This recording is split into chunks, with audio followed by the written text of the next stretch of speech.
Welcome to the last breakfast. Please enjoy the video. You start by confirming your plan and device readiness. First, check that unlimited hotspot is provisioned so carriers don't throttle you.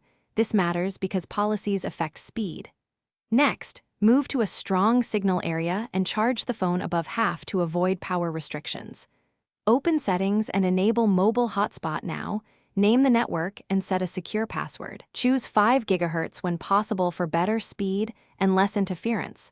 This reduces congestion and improves connection quality for connected devices. Once the hotspot is active, optimize for performance.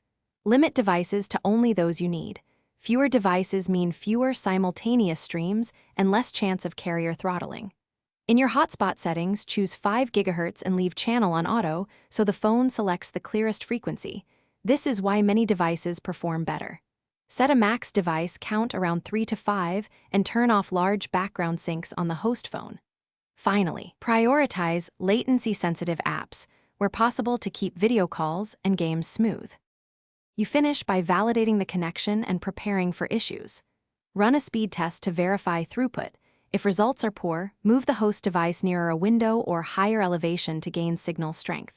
If the hotspot won't tether, toggle airplane mode briefly, restart the phone, then re-enable hotspot. This resets the cellular session. Make sure to watch carrier messages for policy warnings.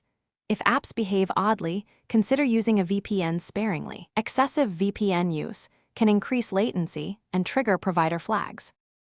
Thanks for watching. If this was helpful, leave a like and consider subscribing. See you next time.